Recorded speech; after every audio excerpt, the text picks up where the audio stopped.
Olá, este é o canal Palavra Narrada. Seja muito bem-vindo. Hoje vamos mergulhar profundamente na história de uma mulher extraordinária, cuja coragem e fé mudaram o destino de um povo inteiro. Estamos falando de Ester, a rainha judia que arriscou sua vida diante do poderoso rei Assuero para salvar os judeus de um extermínio. Uma narrativa repleta de intrigas, jejum, oração e intervenção divina. Prepare-se para explorar sua ascensão ao trono, o plano maligno de Amã, sua intercessão ousada no palácio persa e as lições eternas sobre propósito, confiança e providência divina. Vamos viajar ao coração do Império Persa, por volta de 480 anos antes de Cristo, e descobrir por que a história de Ester continua inspirando milhões até hoje. A história de Ester está registrada no livro de Ester, um dos livros mais dramáticos da Bíblia, composto por 10 capítulos que narram um evento crucial na história judaica. Para entender o contexto, precisamos voltar ao período do exílio babilônico e persa. Após a destruição de Jerusalém, em 586 anos antes de Cristo, muitos judeus foram levados cativos para a Babilônia. Quando o Império Persa, sob Ciro, conquistou a Babilônia em 539 anos antes de Cristo, os judeus passaram a viver sob o domínio persa, muitos em cidades como Suzã, a capital. É nesse cenário que Ester, uma jovem órfã judia chamada Hadassa, surge como protagonista. No livro de Ester, capítulo 2, conhecemos Ester, criada por seu primo Mardoqueu, um judeu da tribo de Benjamim. Após o rei Assuero, provavelmente Xerxes I, que reinou de 486 a 465 anos antes de Cristo, depor a rainha Vasti por desobediência, ele busca uma nova rainha. Ester é escolhida entre muitas candidatas por sua beleza e graça, conforme o livro de Ester, capítulo 2, versículo 17. O rei amou a Ester mais do que a todas as mulheres, e ela alcançou graça e favor diante dele. Ester se torna rainha, mas por conselho de Mardoqueu, oculta sua identidade judaica. Enquanto isso, um conflito mortal se desenrola. No livro de Ester, capítulo 3, Amã, um alto oficial promovido por Assuero, exige que todos se curvem diante dele. Mardoqueu, fiel a Deus, recusa-se, conforme o livro de Ester, capítulo 3, versículo 2, pois curvar-se seria idolatria, violando o segundo mandamento. Livro de Êxodo, capítulo 20, versículo 5. Furioso, Amã descobre que Mardoqueu é judeu e planeja exterminar todo o povo judaico no Império Persa, que se estendia da Índia à Etiópia, abrangendo 127 províncias, conforme o livro de Ester, capítulo 1, versículo 1. Amã lança sortes, Purim, para escolher o dia do massacre marcado para o 13º dia do 12º mês Adar, e convence Assuero a emitir um decreto de extermínio conforme o livro de Ester, capítulo 3, versículos de 7 a 13. Mardoqueu, ao saber do plano, alerta Ester e a desafia a agir. No livro de Ester, capítulo 4, versículo 14, ele diz: "Quem sabe se não foi para um momento como este que chegaste ao reino?" Ester, ciente de que entrar na presença do rei sem ser chamada pode resultar em morte, conforme o livro de Ester, capítulo 4, versículo 11, pede que os judeus de Suzã jejuem por 3 dias. Ela mesma jejua e ora, declarando no livro de Ester, capítulo 4, versículo 16, "Se perecer, pereci."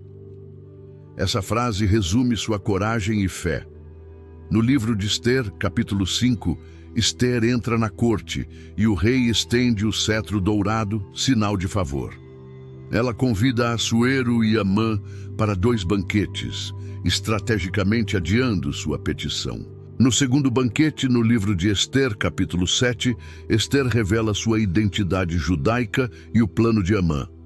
Somos vendidos, eu e o meu povo, para sermos destruídos, mortos e aniquilados.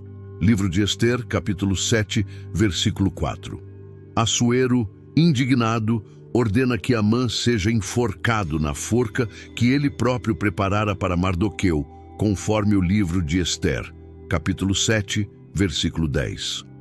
No livro de Ester, capítulo 8, um novo decreto permite que os judeus se defendam, resultando em sua vitória no 13º dia de Adar. A festa de Purim é instituída para celebrar essa salvação, conforme o livro de Ester, capítulo 9, versículos de 20 a 22. O contexto histórico é fascinante. O Império Persa, sob Xerxes, era uma superpotência, com Suzã como centro administrativo. Escavações em Persépolis e Suzã revelam palácios opulentos, com salas de audiência como a descrita no livro de Ester, capítulo 5. O antissemitismo de Amã reflete tensões reais entre povos no exílio, semelhantes a conflitos modernos. O decreto de extermínio ecoa perseguições históricas, como as dos assírios ou, mais tarde, do Holocausto. A ausência do nome de Deus no livro de Ester é única na Bíblia, mas sua providência é evidente, como no livro de Provérbios, capítulo 16, versículo 9. O coração do homem planeja o seu caminho, mas o Senhor lhe dirige os passos. Teologicamente, Ester é um exemplo de providência divina. Sua ascensão ao trono, o fracasso de Amã e a salvação dos judeus mostram Deus agindo nos bastidores. Ela prefigura Cristo, que intercede por seu povo, conforme o livro de Hebreus, capítulo 7, versículo 25. O jejum de 3 dias lembra o tempo de Jesus no sepulcro, simbolizando morte e ressurreição. Mardoqueu, ao guiar Ester, reflete o papel do Espírito Santo, inspirando ações de fé. A festa de Purim, celebrada até hoje, reforça a fidelidade de Deus, como no livro de Deuteronômio, capítulo 7, versículo 9. Vamos aprofundar os eventos. No livro de Ester, capítulo 2. A escolha de Ester como rainha é um milagre disfarçado. Entre centenas de candidatas, ela ganha o favor de Hegai, o eunuco do rei, e de Assuero, sugerindo a mão de Deus.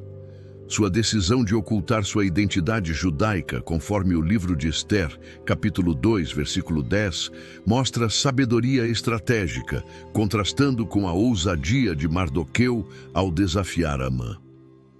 O sorteio de Amã, no livro de Ester, capítulo 3, versículo 7, usa o termo pur, de onde vem Purim, destacando a ironia.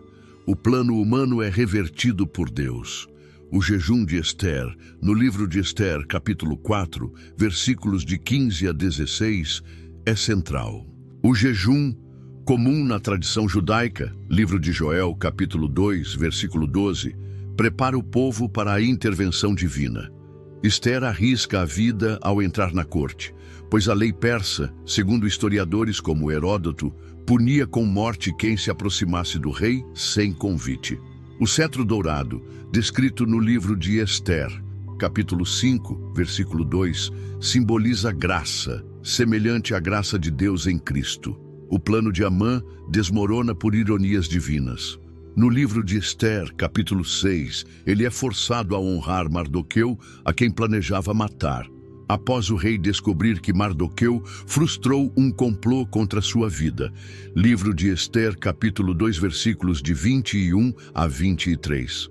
A forca de 50 côvados, cerca de 22 metros, no livro de Ester, capítulo 5, versículo 14, preparada por Amã, torna-se seu próprio fim, um exemplo de justiça poética, como no livro de Salmos, capítulo 7, versículo 15.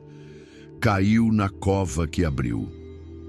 A vitória dos judeus no livro de Ester, capítulo 9, mostra sua autodefesa, não um massacre indiscriminado.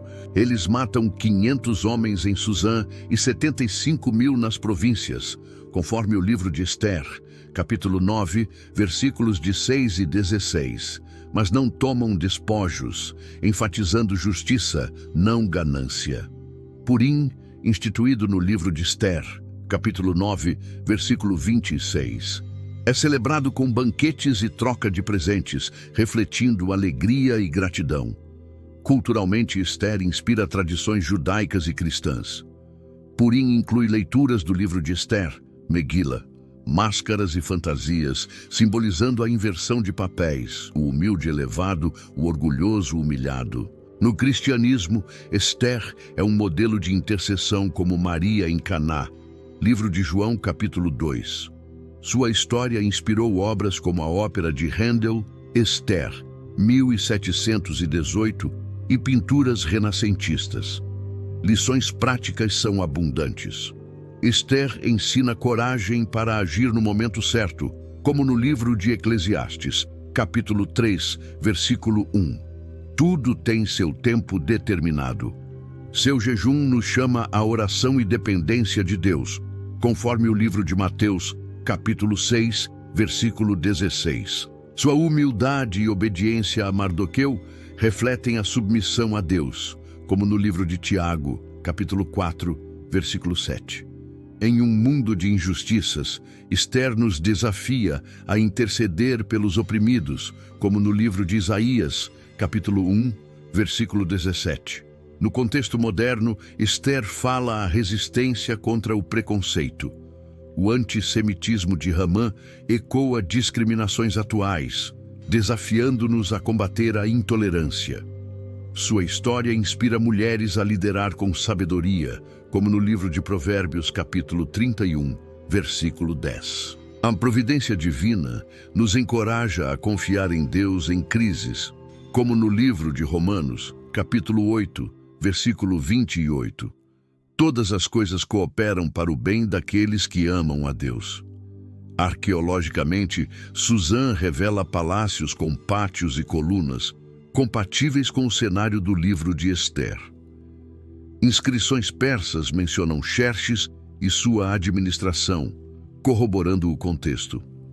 Embora Esther e Mardoqueu não tenham registros diretos, a precisão cultural do livro, como o uso de decretos selados, livro de Esther, capítulo 8, versículo 8, alinha-se com práticas persas. Esther nos desafia a viver com propósito. Sua frase, se perecer, pereci, reflete coragem sacrificial, como a de Cristo no livro de João, capítulo 10, versículo 11. Sua história é um convite a confiar na providência, interceder pelos outros e agir com fé, mesmo sob risco. Antes de encerrar, quero reforçar algo muito importante. Se você se inspirou nesta narrativa, se sentiu tocado pela história de Esther e quer continuar explorando as maravilhas da Bíblia, inscreva-se no canal Palavra Narrada. Deixe seu like, compartilhe com amigos e familiares e ative o sininho para não perder nenhuma novidade. Cada história aqui é uma oportunidade de crescimento espiritual e reflexão sobre coragem, fé e propósito. Que a vida de Esther inspire você a agir com ousadia no tempo de Deus. Que você perceba que Ele age nos bastidores, mesmo quando invisível. E que cada risco pela fé tem um propósito eterno. Muito obrigado por nos acompanhar. E até o próximo vídeo no canal Palavra Narrada. Lembre-se, Esther nos ensina que a coragem move montanhas, que a oração abre portas e que Deus transforma o impossível em vitória.